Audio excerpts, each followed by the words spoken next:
হরে কৃষ্ণ, রাধে রাধে। নমস্কার বন্ধুরা, আমার চ্যানেলের নতুন আরেকটি ভিডিও দেখার জন্য আপনাদের সকলকে অনেক অনেক স্বাগত। আশা করি আপনারা ভালো আছেন, সুস্থ আছেন। আজকের এই ভিডিওটির মাধ্যমে আমরা আলোচনা করব যোগিনী একাদশীর পূর্ণাঙ্গ সময়সূচি। সামনেই আসতে চলেছে 2024 সালের যোগিনী একাদশী। যোগিনী একাদশী কখন শুরু হচ্ছে এবং কখন সমাপ্ত হচ্ছে, পালনের সময়সূচি ভারত ও বাংলাদেশ অনুসারে। চলুন বন্ধুরা, বেশি দেরি না করে আজকের ভিডিওটি শুরু করা যাক। আষাঢ় মাসের কৃষ্ণপক্ষের একাদশী তিথি যোগিনী একাদশী নামে পরিচিত। এই দিন ব্রত রেখে বিষ্ণু পুজো করা অত্যন্ত শুভ ও ফলদায়ক মানা হয়। ভক্তি ভরে যোগিনী একাদশী ব্রত পালনে মোক্ষ লাভ হয় এবং মৃত্যুর পর শ্রী বিষ্ণুর চরণে স্থান মেলে।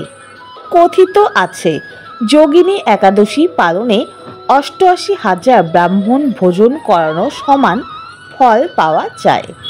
জেনে নিন যোগিনী একাদশীর তিথি, শুভক্ষণ, পূজাবিধি ও তাৎপর্য। আষাঢ় মাসের কৃষ্ণপক্ষের একাদশী তিথি শুরু হচ্ছে 1 জুলাই সকাল 10:26। একাদশী তিথি সমাপ্ত হবে 2রা জুলাই সকাল 8:38। উদয়া তিথি অনুযায়ী 2রা জুলাই যোগিনী একাদশী পালিত হবে। একাদশীর পালনের সময় 3রা জুলাই বুধবার অর্থাৎ পরের দিন। বাংলাদেশ ভোর 5:16 থেকে 7:42 মধ্যে। পশ্চিমবঙ্গ ভোর 4:56 থেকে 7:13 মধ্যে। যোগিনী একাদশীর দিন ভগবান বিষ্ণুর আশীর্বাদ পেতে পুজোর সময় শ্রীহরিকে তুলসী পাতা নিবেদন করুন। ভগবান বিষ্ণুর কাছে তুলসী খুবই প্রিয় বলে মনে করা হয়। এমন অবস্থায় একাদশীতে ভগবান বিষ্ণুকে তুলসী নিবেদন করলে অত্যন্ত খুশি হন, যা আপনার বাড়িতে সুখ বজায় রাখে। মনে রাখবেন, একাদশীর দিন তুলসী পাতা একেবারেই ছিঁড়বেন না বা তুলসীকে জল দেবেন না। একাদশীর দিন তুলসী পাতা ছেঁড়া নিষেধ। এমন অবস্থায় আপনি আগের দিন তুলসী পাতা ছিঁড়ে ভগবান বিষ্ণুকে নিবেদনের জন্য রেখে দিন। বন্ধুরা, আপনাদের সুবিধার্থে একাদশীর পালন মন্ত্র এবং সংকল্প মন্ত্র এখানে দেওয়া হলো।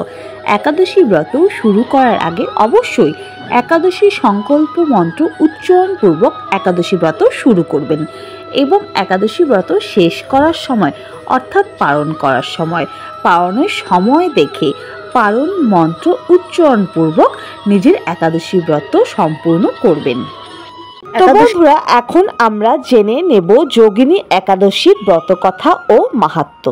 যোগিনী একাদশী ব্রহ্ম বৈবর্ত পুরাণে আষাঢ় মাসের কৃষ্ণপক্ষের একাদশী ব্রত মাহাত্ম্য যুধিষ্ঠির শ্রীকৃষ্ণ সংবাদরূপে বর্ণিত আছে। যুধিষ্ঠির বললেন, হে বাসুদেব, আষাঢ় মাসে কৃষ্ণপক্ষিয়া একাদশী মাহাত্ম্য কৃপাপূর্বক আমাকে বলুন। শ্রীকৃষ্ণ বললেন, হে মহারাজ, সকল পাপ বিনাশিনী ও মুক্তিপ্রদ এই উত্তম ব্রতের কথা বলছি, আপনি শ্রবণ করুন। আষাঢ় মাসের কৃষ্ণপক্ষিয়া একাদশী যোগিনী নামে খ্যাত। মহাপাপ নাশকারী এই তিথি ভবসাগরে পতিত মানুষের উদ্ধার লাভের একমাত্র নৌকা স্বরূপ। ব্রত পালনকারীদের পক্ষে এটি সর্বশ্রেষ্ঠ ব্রত বলে প্রসিদ্ধ। এই প্রসঙ্গে আপনাকে একটি পবিত্র পৌরাণিক কাহিনী বলছি। অলকা নগরে শিবভক্ত পরায়ণ কুবের নামে এক রাজা ছিল। তিনি প্রত্যহ শিব পূজা করতেন। তার হেমমালী নামে একজন মালী ছিল। প্রতিদিন শিব পূজার জন্য মানস সরোবর থেকে সে ফুল তুলে যক্ষরাজ কুবেরকে দিত। বিশালা লক্ষ্মী নামে হেমমালীর এক পরমা রূপবতী পত্নী ছিল।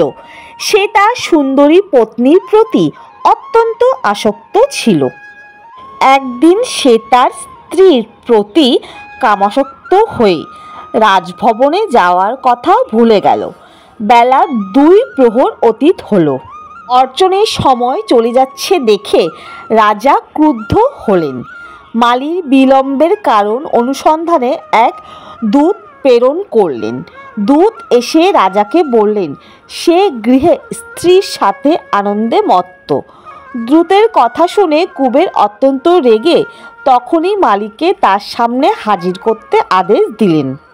এদিকে মালি কুবেরের পূজার সময় অতিবাহিত হয়েছে বুঝতে পেরে অত্যন্ত ভয় পেল। তাই স্নান না করেই সে রাজার কাছে উপস্থিত হলো। তাকে দেখামাত্র রাজা ক্রোধ বশে চোখ রাঙিয়ে বললেন, রে পাপিষ্ট দুরাচার, তুই দেব পূজার পুষ্প আনতে অবজ্ঞা করেছিস, তাই আমি তোকে অভিশাপ দিচ্ছি। তুই শ্বেতকুষ্ঠগ্রস্ত হয়ে যা এবং তোর প্রিয়তমা ভার্যার সাথে তোর চিরবিয়োগ সংগঠিত হোক। ওরে নীচ, তুই এখনই এই স্থান থেকে ভ্রষ্ট হয়ে অধোগতি লাভ কর।